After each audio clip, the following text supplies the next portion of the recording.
পুজোর আবহেই এসআইআর ইস্যুতে বিস্ফোরক বিজেপি নেতা দিলীপ ঘোষ। রাজ্যের রাষ্ট্রপতি শাসন জারি করে এসআইআর করা পরামর্শ বিজেপির ঘোষ বাবুর। টিএমসি পার্টির সঙ্গে অ্যাক্টিভলি আছে, ছবি আছে নেতার সঙ্গে প্রোগ্রামে, সে থাকতে পারবে না, এটা ইলেকশন কমিশনের কথা। সে টিএমসির নেতা।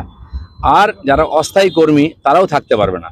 এটা বাদ দিলে তো টিএমসি সরকারি কর্মচারী নেই, কারণ সব কর্মচারীরাই এখন টিএমসির লোক। আর না হলে অস্থায়ী কর্মচারী, তাহলে এসআইআর হবে কি করে? চলুক 1 বছর ধরে, ওই লোকেরা 2-3টা বুথ দেখুক।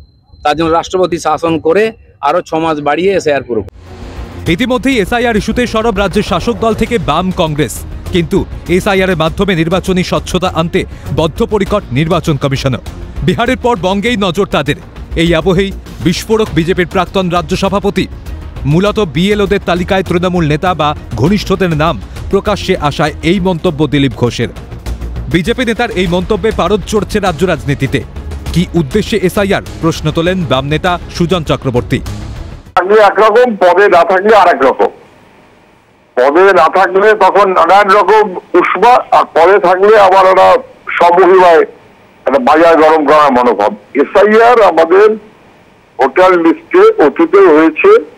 এসআইআর হওয়ার মধ্যে কোনো অসুবিধা আছে বলে আমি বা আমরা মনে করি না। এসআইআর কেন হবে না? নিশ্চয়ই হবে। এসআইআরটা কোন উদ্দেশ্যে হবে?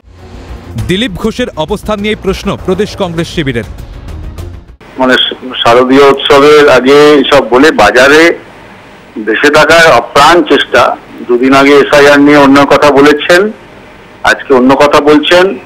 ওনার অবস্থানটাই তো পরিষ্কার নয়। উনি কি বলতে চাইছেন, কখন কি বলছেন, কখন তৃণমূলের সপক্ষে বলছেন, কখনো বিজেপির সপক্ষে বলছেন, কখনো নিজের কথা বলছেন। আসলে বুঝতে পারছে না বাংলার মানুষ ওনার অ্যাকচুয়াল অবস্থানটা কি। একই সুর শোনা গিয়েছে রাজ্যের শাসক দলের তরফেও। আগে দলের নেতাদের বোঝানোর পরামর্শ তৃণমূল নেতা কুণাল ঘোষের। আগে উনি ওনার দলের নেতাদের কনভিন্স করুন, আগে দলের নেতাদের কনভিন্স করুন। ওনাকে তো দলের ব্যাপারে তো কথাই বলতে দিচ্ছে না, ফলে ওনার কথাটা আমি কি বলতে যাব?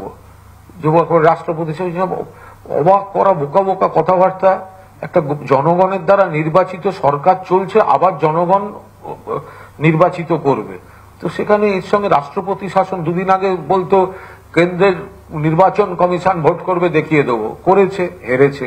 কেন্দ্রীয় বাহিনী দিয়ে ভোট করিয়ে দেখিয়ে দেবো, দেখেছি ওরা হেরে গেছে। সব মিলিয়ে পুজোর মধ্যেই ফের এসআইআর ইস্যুতে তপ্ত বাংলা। নিজের দলে জায়গা শক্ত করতেই কি কৌশলে এই বার্তা দিলীপ ঘোষের, নাকি লুকিয়ে অন্য অভিসন্ধি? উত্তর মিলবে সময়। ক্যালকাটা নিউজ।